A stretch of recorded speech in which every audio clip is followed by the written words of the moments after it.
Hi hello నమస్తే. ఈరోజు news టుడేతో young hero Mahadev ఉన్నారు.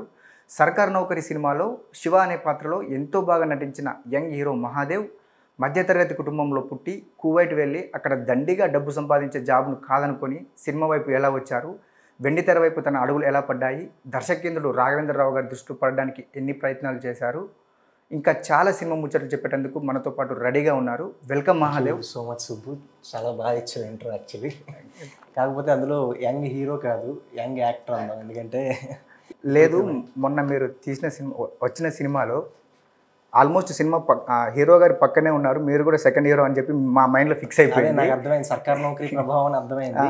బట్ యాక్చువల్లీ నేను యంగ్ యాక్టర్ అంటే యాక్టర్గానే బాగా ఎక్కువ గుర్తింపు తెచ్చుకోవాలనుకుంటున్నాను. యాక్చువల్లీ హీరోగా కన్నా. ఓకే, హీరోగా అంటే తెలుగులో మనకు ఒక మంచి వాడు ఉంది, కథానాయకుడు అని చెప్పి.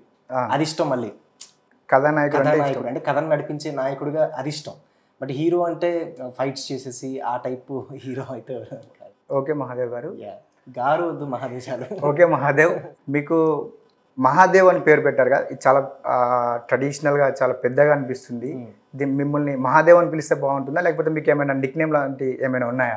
ఏంటి యాక్చువల్లీ మహాదేవే పెద్ద పేరు అంటే నాది యాక్చువల్లీ చాలా పెద్ద పేరు. శ్రీరామ లక్ష్మీ నరసింహ వీరభద్ర మహాదేవ్ అని అంత పెద్ద పేరు ఉంది. బాబోయ్. అందులో ఒక్కొక్కరు మహాదేవ్ అని పిలుస్తారు చాలామంది, అండ్ మాహి అని పిలుస్తారు కొంతమంది, నెక్స్ట్ దేవ్ అని పిలుస్తారు, మహా అని పిలుస్తారు, ఎలా పిలిచిన. ఓకే ఓకే, అంటే ఇప్పుడు మేము ఇంటర్వ్యూ మొత్తం ఎలా అయినా పిలవచ్చు అన్నమాట.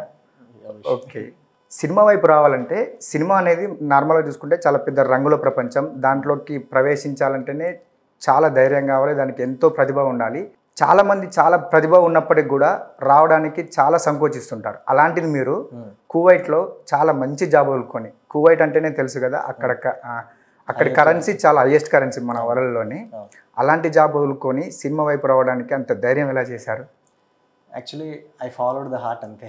ఓకే, అంటే మనకి మైండ్ అండ్ హార్ట్ అంటారు కదా, ఆ రెండిట్లో నేను హార్ట్ని ఫాలో అయ్యాను. కువైట్లో జాబ్ అంటే దండిగా డబ్బులు అంటే వచ్చేది. బట్ నాకేంటంటే చిన్నప్పటి నుంచి ఈ యాక్టింగ్ మీద చాలా ప్యాషన్ ఉండేది అనమాట. కువైట్లో జాబ్ కూడా అందు గురించి వచ్చిందని నా ఫీలింగ్. అంటే నేను చదువుకున్నది కూడా బాగా చదువుకుని డబ్బులు సంపాదించి సినిమాలోకి వెళ్ళిపోవాలి అనేది నా ఫస్ట్ నుంచి ఉన్న థాట్ అనమాట. ముందు నుంచే ప్లాన్ చేసుకుని చక్కగా ప్లాన్ చేసుకొని సో అలాగే చదువుకుని బాగా జాబ్ తెచ్చుకుని తర్వాత రిజైన్ చేసి ఇటు వచ్చేసాను. ఓకే మహాదేవ్, మీరు అక్కడ మంచి జాబ్ వదిలి పెట్టుకొని ఇక్కడికి వస్తానంటే ఫ్యామిలీ వాళ్ళు ఏమన్నారు? ఫస్ట్ రియాక్షన్ ఏంటి వాళ్ళ రియాక్షన్? అది ఎవ్రీ ఫ్యామిలీలో ఉండేది యాక్చువల్లీ. ప్రతి ఫ్యామిలీలో ఫస్ట్ ఏదైనా మనం ఒకటి మనకి ఇష్టమైనది చేస్తామంటే కొంతమంది సపోర్ట్ చేస్తారు, కొంతమంది రెసిస్ట్ చేస్తారు కదా. సో అలాగే మా ఇంట్లో కూడా అంటే బికాజ్ మా ఫ్యామిలీ ఏంటంటే చాలా మిడిల్ క్లాస్ ఫ్యామిలీ యాక్చువల్లీ. మా నాన్నగారు క్యాటరింగ్ సర్వీసెస్ చేసేవారు, మా అమ్మగారు హౌస్ వైఫ్, మా అన్నయ్య స్కూల్లో టీచర్ అనమాట. సో ఒక మిడిల్ క్లాస్ ఫ్యామిలీ మాది బేసిక్గా.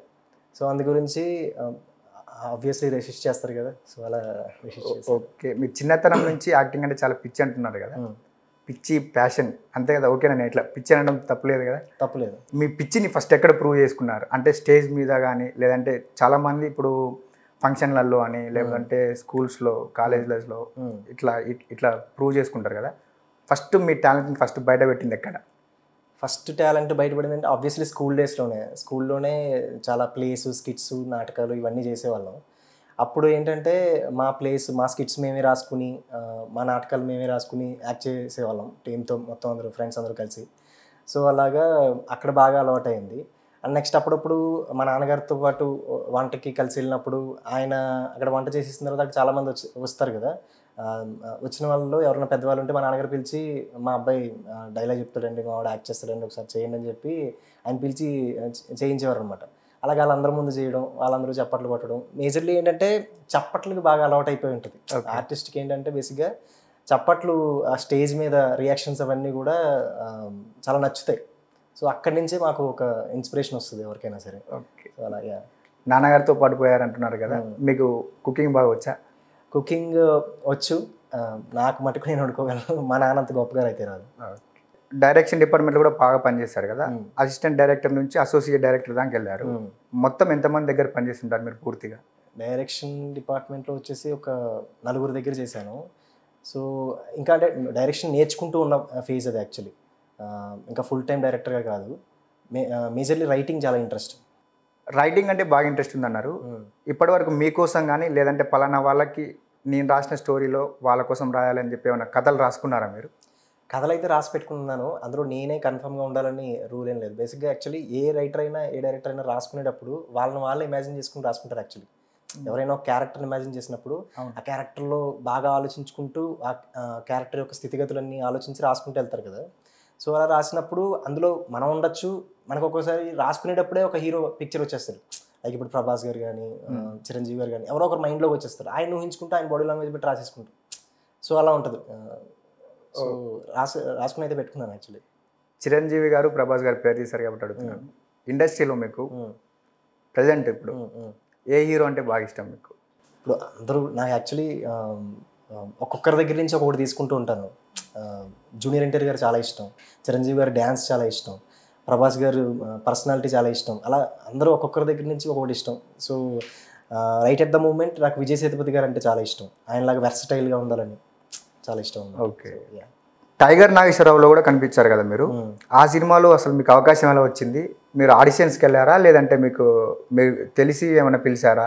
అసలు దాంట్లో అవకాశం ఏ విధంగా జరిగింది? లేదు, అది యాక్చువల్లీ ఫస్ట్ ఆడిషన్స్ ద్వారానే వచ్చింది. అప్పుడు వాళ్ళు ఆడిషన్ కాల్ పెట్టారు, దానికి అటెండ్ అయ్యాను. సో టైగర్ నాగేశ్వరరావు అలా వచ్చింది రోజు. ఆడిషన్స్లో మిమ్మల్ని ఏం చేయమన్నారు? అప్పుడు డైలాగ్ లాంటివి చెప్పమన్నారా లేకపోతే నార్మల్గా లుక్స్ చూసి తీసుకున్నారా? లేదు, అప్పుడు ఒక సీన్ పేపర్ అయితే ఇచ్చారు, సీన్ పేపర్ ప్రిపేర్ అయ్యి ఇచ్చేసాను. చాలా మంది సినిమాలో ప్రయత్నం చేస్తున్నప్పుడు వాళ్ళు చాలా ఫేస్ చేసి ఉంటారు, చాలా బ్యాడ్ ఎక్స్పీరియన్సెస్. అట్లాంటివి మీరు కూడా ఏమైనా ఎక్స్పీరియన్స్ చేశారా? అందరికీ ఉంటాయండి యాక్చువల్లీ, ప్రతి యాక్టర్ ఇలాంటివి ఎక్స్పీరియన్స్ చేయాలి. ఆ హ్యూమిలియేషన్స్ అవన్నీ, అవమానాలు కానీ చేదనుభవాలు కానీ ఇవన్నీ ఎక్స్పీరియన్స్ చేయకుండా ఎవరో ఒక మంచి పొజిషన్కి అయితే వెళ్ళరు. అవన్నీ జరిగితేనే అప్పుడు తర్వాత ఫ్యూచర్లో చెప్పుకోవడానికి బాగుంటాయి. యాక్చువల్లీ ఇప్పుడు మన చంద్రబోస్ గారు ఉంటారు లిరిసిస్ట్, ఆయన చెప్తూ ఉంటారు 100 అవమానాలు రాసి పెట్టుకో, అవును, ఆ 100 అవమానాలు అయ్యే లోపు నువ్వు ఏదో ఒకటి అవ్వకపోతే నువ్వు ఇక్కడ సెట్ అవ్వవు, బయటకు వెళ్ళిపోవచ్చు అని ఆయన చెప్తారు యాక్చువల్లీ. సో అలాగా నేనేంటంటే రాసి పెట్టుకున్నాను, ఇంకా 100 అవ్వలేదు యాక్చువల్లీ అవి. సో ఆ చేదు అనుభవాలు కూడా ఇప్పుడు చెప్పే సందర్భం అయితే కాదు, ఎందుకంటే నేను ఇంకా అంత పెద్దది ఏం కాదు. అది మనం చెప్పేటప్పటికి ఒక మంచి పొజిషన్లో ఉండి చెప్తే దానికి ఒక వాల్యూ. ఖచ్చితంగా మీరు పెద్ద పొజిషన్కి వెళ్తారు, అక్కడ నుంచి మళ్ళీ అప్పుడు ఖచ్చితంగా మాకు చెప్పాలి మీరు అప్పుడు. Sure, thank you so much for trust. సర్కారు నౌకరీ సినిమాలో మీ యాస కంప్లీట్గా తెలంగాణ మాండలికంతో ఉన్నది. మీరు ఇప్పుడు మాట్లాడుతుంటే నార్మల్గా గోదావరి వాళ్ళలాగా అనిపిస్తుంది. దానికోసం మీరు ఏమైనా ప్రాక్టీస్ చేసిర్రా లేకపోతే నార్మల్గా ఎట్లా దానికి ఏమైనా క్లాసెస్ తీసుకున్నారా? అంత ఈజీగా మీరు ఎలా చెప్పగలరు? అందులో మేము చూస్తుంటే కంప్లీట్గా ఇతను ఎవరో ఖచ్చితంగా తెలంగాణ నుంచి వచ్చి ఉంటారు, మంచి అవకాశం సాధించుండు, మనోడు మంచిగా అయిపోతుంటారు అనే ఫీలింగ్ వచ్చింది మాకు మేము చూస్తుంటే. అది ఎట్లా సాధ్యమైందండి? Thank you so much. Actually చాలా కాంప్లిమెంట్లో ఫీల్ అవుతున్నాను, ఎందుకంటే బేసిక్గా నేను పుట్టి పెరిగింది యాక్చువల్లీ గోదావరిలోనే, east Godavari district. Godavari slang చాలా ఈజీ, బట్ నాకు ఇక్కడ తెలంగాణ స్లాంగ్ ఈ సినిమాలో ప్రాక్టీస్ చేయాలి. సో దాని గురించి నేను ఏం చేశానంటే మన బిత్తిరి సత్తి గారి వీడియోస్ ఉంటాయి కదా, ఆ వీడియోస్ అన్నీ చూసి నేను రోజు రాత్రి ఒక 2 గంటలు పడుకునే ముందు అవి చూసి ఆ డైలాగ్స్ అన్నీ ఆయన చెప్పేవన్నీ కూడా ప్రాక్టీస్ చేసి ఇలా చెప్తున్నారు ఇక్కడ ఇలా చెప్తున్నారు అనేది అలా ప్రాక్టీస్ చేసి అప్పుడు డైలాగ్స్ ప్రాక్టీస్ చేశాను అనమాట. అది నాకు చాలా ఈజీ అయింది. అండ్ నెక్స్ట్ అంటే ఆ డైలాగ్స్లో లేని చిన్న చిన్న కంజంక్షన్స్ ఇలా చెప్తే బాగుంటుందేమో సార్ అని అడిగి తెలుసుకుని దాన్ని పెట్టేవాడు అనమాట. కంజంక్షన్స్కి యూజ్ అవుతుంది. సర్కారు నౌకరీ సినిమాలో హీరో గారితో పాటు మీరు కూడా ఫుల్ లెంత్లో ఉన్నారు, చాలా బాగా వచ్చింది. ఇప్పుడు ఆ సినిమా ఎక్స్పీరియన్స్ ఎలా ఉంది, మీరు ఎట్లా ఫీల్ అవుతున్నారు దాని గురించి? ఆ సినిమా తర్వాత మీకు ఎన్ని అవకాశాలు వచ్చాయి? నిజంగా అది చాలా అదృష్టం ఆ క్యారెక్టర్ రావడం, ఎందుకంటే త్రూ అవుట్ ఉండే role, next story driven character అంటారు అలాంటిది. అంటే ఆ క్యారెక్టర్ చూసారు కదా సినిమా, యాక్చువల్లీ క్యారెక్టర్ చనిపోవడం వల్ల హీరోలో పరివర్తన వస్తుంది అనమాట. నిజంగా ఒక స్టోరీ డ్రివెన్ క్యారెక్టర్ అది, చాలా అదృష్టం. అంటే ఎర్లియర్ డేస్లో అలాంటి క్యారెక్టర్ రావడం, ఎందుకంటే రాఘవేంద్రరావు గారు ప్రొడ్యూస్ చేసిన సినిమా, శేఖర్ గంగనమోని గారు అని చెప్పి పంచతంత్ర గదులు అని ఒక సినిమాతో ఆల్రెడీ ఎస్టాబ్లిష్డ్ డైరెక్టర్, ఆయన తీసిన సినిమాలో అంత పెద్ద రోల్ రావడం నిజంగా ఒక అదృష్టం. At the same time experience వచ్చేసి నిజంగా చిన్నప్పటి నుంచి మనం, నేను చిన్నప్పుడు ఇంటర్వ్యూస్ వాటిలో చూసినప్పుడు చాలామంది యాక్టర్స్ అనేవారు ఒక పిక్నిక్ లాగా జరిగింది, ఒక పిక్నిక్ లాగా జరిగింది అని. నిజంగా మాకు అలాగే జరిగింది, ఎందుకంటే ఒకటే షెడ్యూలు మనకి తెలంగాణలోనే నాగర్ కర్నూలు డిస్ట్రిక్ట్లో ఒక ఏరియా, అక్కడికి వెళ్ళి మొత్తం సినిమా అంతా షూట్ చేసుకుని వచ్చాం ఒకటే షెడ్యూల్లో. సో నిజంగా అందరం అక్కడే ఉండి అక్కడే లాడ్జెస్లో అకామిడేట్ అయ్యి చాలా బాగా అనిపించింది ఎక్స్పీరియన్స్, అయితే మర్చిపోలేను అసలు. మీరు ఇప్పుడు పిక్నిక్ అంటున్నారు కదా, సెట్స్లో శేఖర్ గారు కానీ రాఘవేంద్రరావు గారు కానీ ఎలా ఉండేవారు మీతో పాటు? వాళ్ళు ఇట్లు డైరెక్టర్ అనేది చెప్పేసి ఇట్లా స్ట్రిక్ట్గా ఉండేవారా, లేదంటే రాఘవేంద్రరావు గారు అంటే చాలా పెద్ద వ్యక్తి, అతని ముందు ఇట్లా ఉండాలంటే కూడా నార్మల్గా మనం ఒకలాగా ఫీల్ ఉంటాం, మనం చాలా నర్వస్గా. తను చూసి మీరు ఎలా ఉండేవారు, తను మీతో పాటు ఎలా ఉండేవారు? బేసిక్గా అంటే షూట్ మొత్తంలో శేఖర్ గారే ఉండేవారు, శేఖర్ గారి డైరెక్షన్. యాక్చువల్లీ ఒక 3-4 డేస్ ఆయన అక్కడికి వచ్చారు. రాఘవేంద్రరావు గారు అయితే 3-4 డేసే ఉన్నారు షూట్లో మాకు. ఓకే. మొత్తం అంతా కూడా శేఖర్ గారే చూశారు. శేఖర్ గారి డైరెక్షన్ అయితే వెరీ కూలెస్ట్ పర్సన్, చాలా కూల్ అనమాట. చాలా జోయల్గా, చాలా ఫ్రెండ్లీగా, ఒక బ్రదర్ లాగా మమ్మల్ని అందరినీ ట్రీట్ చేస్తూ ఆయన సినిమాలో చేయించుకున్నారు మా అందరి చేత. ఒక డెబ్యూటెంట్ యాక్టర్స్ అనేది అనిపించినా కూడా అది ఎంత తీసేసి మా చేత మంచిగా చేయించుకున్నారు. అది చాలా హ్యాపీనెస్ ఇచ్చింది. నెక్స్ట్ రాఘవేంద్రరావు గారు సీరియస్నెస్ అయితే అసలు ఏమి ఉండదండి. ఆయన actually maybe age 80 years plus ఉండొచ్చు, బట్ ఆయన 18 దగ్గరే ఆపేశారు. చాలా ఒక ఫ్రెండ్లీగా, చాలా జోయల్గా ఉంటారు సెట్లో అయితే. అంత కూలెస్ట్ పర్సన్ని నేను చూడలేదు.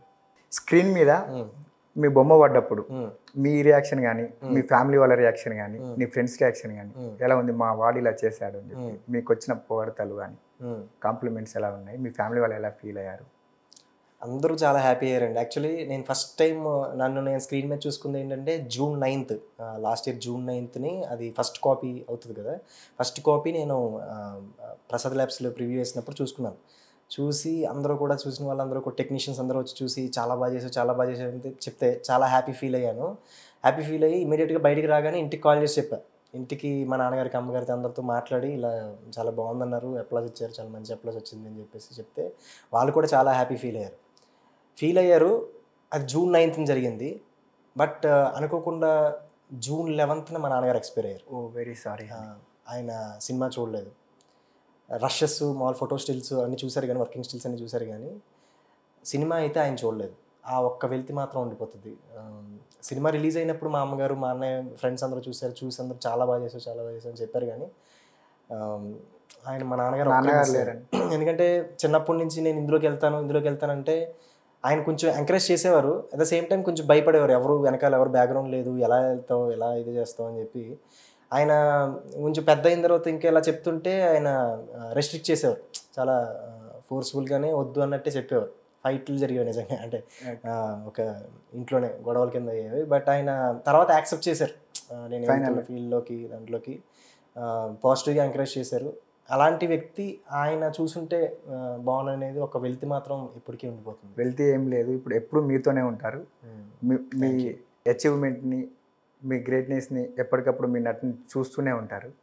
దాని గురించి ఇబ్బంది పడాల్సిన అవసరం ఏం లేదు. I wish, it's a hope.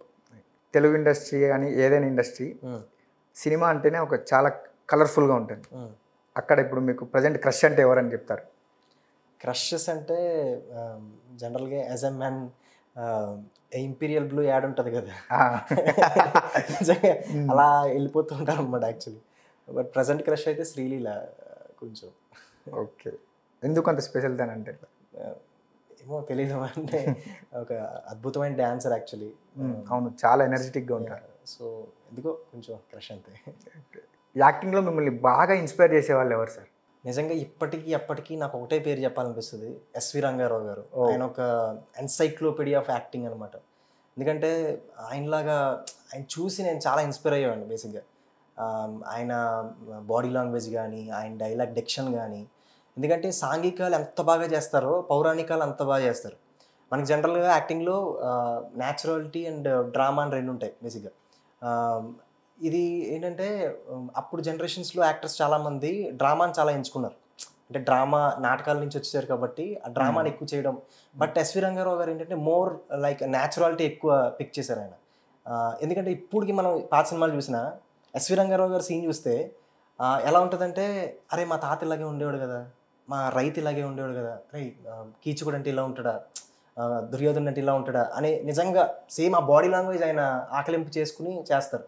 ఆయనలాగానే ఆ ఇన్స్పిరేషన్ అయితే చాలా ఉందండి. ఆయన నుంచి నేర్చుకోవాలని చాలా ఉంది. ఎస్వి రంగారావు గారు అని పేరు చెప్పారు కాబట్టి మా కోసం అతను ఒక పవర్ఫుల్ డైలాగ్. నిజంగా ఆయన డైలాగులన్నీ చాలా పవర్ఫుల్లే. బట్ ఆయనలా చెప్పడం అనేది అది ఇంపాసిబుల్. ఎందుకంటే ఒక్కరే ఎస్వి రంగారావు గారు ఉన్నారు, ఇంక మళ్ళీ ఆయనలో ఎవరు పుట్టలేరు. బట్ మేము ఎంత చేసినా కూడా జస్ట్ ఆయనలో చిన్న బిట్ అనమాట నేర్చుకోవడం. మీరు అడిగారు కాబట్టి మూమెంట్స్ అన్నీ ఉన్నా కూడా జస్ట్ ఒక డైలాగ్ మాత్రమే చెప్తాను. ఓకే నువ్వు ఏం దురభిమాన దుర్యోధన, ఆ భీముని భీషణ వాక్కులు నీకు ప్రళయకాల పరిహే గర్జములై నిష్ఠూరములైనవి కదూ. ఆ యుధిష్ఠిరుని ఉపశమన బోధులు నీ విషద హృదయమును తుత్తునీయులు చేయు మారణాఘాతములైనవి కదూ. చతుస్సముద్ర వేలావలైత ధరణీ పట్టభద్రుడు, కౌరవ సామ్రాజ్య సింహాసనాధీశ్వరుడు, సుయోధన సార్వభౌముడు, ఏమైనది నీ అఖండ సామ్రాజ్య వైభవం, ఎక్కడ నీ హంసతూలికా దల్పము, వినిపించవే సుప్రభాత గీతకలు, ఆక్రోశించినదే ఆ కౌంతేయులు కాదు, అవమాన సంక్షిప్త హృదయుడవు నీవే, నీవే అసమర్థుడు సుయోధన, నీవే అభాగ్యుడవు. ఈ అవమానిత వదనంతో భీష్మ ద్రోణ భూరిశ్రవ బాహిలిక కురువృద్ధ సమూహానికి ఎటులో పోగలవు, నీవు మరల అంతఃపుర కాంతలతో ఎటులు సుఖించగలవు. ఇక నీవు పౌరజనులతో భాషించలేవు, పాలించలేవు, రారాజుగా జీవించలేవు. ఈ లజ్జావిహీనమైన జీవన మరణం కన్నా నీకు మరణమే మేలు సుయోధన, నీకు మరణమే మేలు, మరణమే మేలు సుయోధన. నీకు మరణమే మేలు సుయోధన, నీకు మరణమే మేలు. Super super super super super చెప్పిన. యాక్టర్స్ అంటే పలానా వాళ్ళ డైరెక్షన్లో చేయాలి, వీళ్ళ డైరెక్షన్లో చేస్తే నాకు సరైనది పాత్ర వస్తుంది అని చెప్పేసి ఉంటారు కదా, అట్లా డ్రీమ్ డైరెక్టర్స్ ఎవరు ఉన్నారు మీకు? డ్రీమ్ డైరెక్టర్స్ అంటే చాలామంది ఉన్నారు సార్. ఫస్ట్ యాక్చువల్లీ నాకు చిన్నప్పటి నుంచి బాగా ఇన్స్పిరేషన్ ఏంటంటే రాజోళ్ళ నుంచి కూడా, అంటే మాది ప్రాపర్ రాజోళ్ళు కాబట్టి సుకుమార్ గారు నాకు చిన్నప్పటి నుంచి ఇన్స్పిరేషన్. ఆయన సినిమాలో ఒక పెద్ద రోల్ ఏదైనా పడితే నాకు అది లక్కీగా ఫీల్ అవుతాను. ఇప్పుడు సుకుమార్ గారు అన్నారు కదా, మీకు ఎలాంటి పాత్రలు అంటే బాగా ఇష్టం, ఎలాంటి పాత్ర అయితే వెంటనే ఓకే చెప్పేస్తారు అనుకుంటున్నారు, ఎలాంటి పాత్రలు రావాలనుకుంటున్నారు మీరు? మేజర్లీ అంటే నాకు సెట్ అవుతుందో లేదో తెలియదు కానీ నాకు విలన్ రోల్స్ అంటే చాలా ఇష్టం యాక్చువల్లీ. ఓకే. సో అవి వచ్చిన ఓకే అంటే స్టోరీ ఒక ఇంపార్టెంట్ రోల్ ఏదైనా సరే నాకు చాలా ఇష్టం. ఒక స్టోరీ డ్రివెన్ క్యారెక్టర్ అన్నాను కదా, అలాంటివి వస్తే. ఇంత టాలెంట్ ఉన్నారు, రాస్తున్నారు, స్టోరీస్ రాస్తున్నారు కదా, ఇప్పుడు అవకాశాలు ఎలా ఉన్నాయి మీకు ఇండస్ట్రీలో? నెక్స్ట్ ఏ సినిమాలో కనబడబోతున్నారు మీరు మాకు? ఇంకేమైనా ప్రాజెక్టులు ఉన్నాయా మీకు? నెక్స్ట్ ప్రాజెక్ట్స్ వచ్చేసి ఇప్పుడు రష్మిక మందన్న గారిది గర్ల్ ఫ్రెండ్ అని ఒక మూవీ వస్తుంది, అందులో చేస్తున్నానండి. తర్వాత రైటింగ్ అయితే కనుక మన మట్కా ఫిల్మ్ డైరెక్టర్ కరుణ్ కుమార్ గారు దాంట్లో ఒక రైటింగ్ టీంలో చేస్తున్నాను. Okay, all the best. Thank you so much. సర్కార్ నౌకరి సినిమాలో సునీత గారు అబ్బాయితో పాటు మీరు చేశారు కదా, ఆకాష్ గారితో మీ రిలేషన్ ఎలా ఉంటుంది? తను మీతో జోవియల్గా ఉంటారా? మీ ఫ్రెండ్షిప్ ఇంకా కంటిన్యూ అవుతూ ఉందా, లేకపోతే అక్కడితో కట్ అయిపోయింది? లేదు బ్రో, చాలా బాగుంటుంది, ఇప్పటికీ టచ్లో ఉన్నారు ఆయన. నెక్స్ట్ చాలా ఫ్రెండ్లీ నేచర్ అయింది యాక్చువల్లీ. సెట్లో కూడా మంచి ఎంకరేజింగ్గా ఉండేవారు. ఇప్పుడు కూడా కాంపిటీషన్లో ఏమి ఉండేది కదా, ఇద్దరం అనుకునే వాళ్ళం ఇలా చేస్తే బాగుంటుంది, ఇలా చేస్తే బాగుంటుంది అనుకునే వాళ్ళం. ఆయన చెప్పేవాడు, ఆయన కనిపించింది చెప్పేవాడు, నాకు అనిపించింది నేను చెప్పేవాడిని. బోత్ సైడ్స్ చాలా మంచి ఫ్రెండ్లీగా ఉండేవారు, ఎంకరేజింగ్గా ఉండేవారు. ఇన్ని టాలెంట్స్ ఉన్నాయిగా మహాదేవ్, మా కోసం ఒక్కసారి పాట పాడతారా మీరు? పాట అంటే యాక్చువల్లీ నేనంత ప్రొఫెషనల్ సింగర్ అయితే ఏం కాదు, బాత్రూమ్ సింగర్ని బేసిక్గా.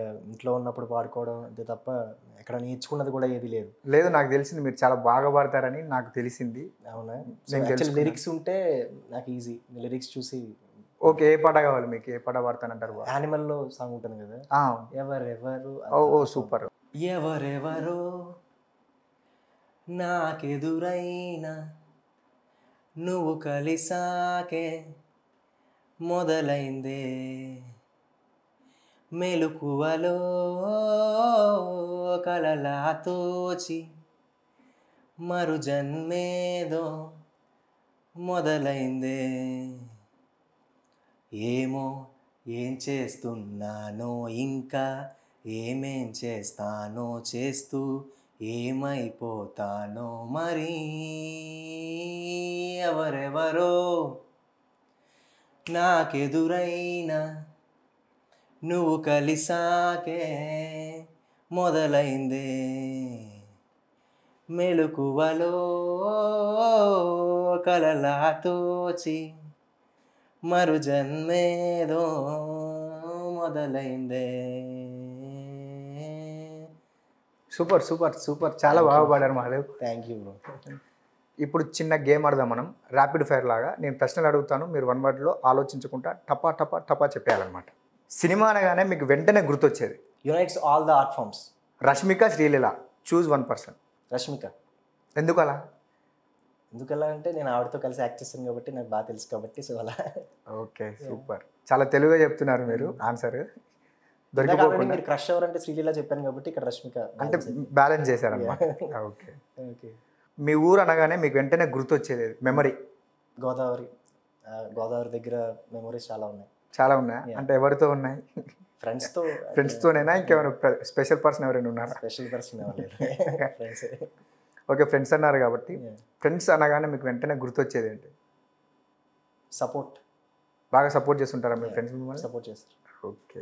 చాలా మంది ఫ్రెండ్స్ ఎలా ఉంటారంటే సపోర్టింగ్ చేసే వాళ్ళు కొందరు ఉంటే మిగతా వాళ్ళు రేయ్ నువ్వేడా చేస్తావురా, రేయ్ నువ్వు వచ్చేరా అని చెప్పే వాళ్ళు చాలా మంది ఉంటారు. ఉండాలి, అలా ఉంటేనే కదా మనం గ్రౌండ్ వాళ్ళు మంచి ఫ్రెండ్స్. నాకు యాక్చువల్లీ కన్స్ట్రక్టివ్గా క్రిటిసైజ్ చేస్తారు. Okay okay super. మహాదేవ్, ఇండస్ట్రీలో మీరు మరిన్ని అవకాశాలు అందిపుచ్చుకొని ఎంతో స్థానాలకు ఎదిగి మీకంటూ ప్రత్యేక గుర్తింపు తెచ్చుకోవాలని న్యూస్ స్టోర్ తరపున మేమందరం మనస్ఫూర్తిగా కోరుకుంటున్నాము. Thank you Mahadev. Thank you so much. పిలవగానే మా స్టూడియోకి వచ్చి మాకు ఇంటర్వ్యూ ఇచ్చిన my pleasure actually. Thank you so much. చూశారు కదండి, ఈ వీడియో కనుక మీకు నచ్చినట్లయితే లైక్ చేయండి, షేర్ చేయండి, న్యూస్ టుడే తెలుగు డైలీని ఫాలో చేయండి.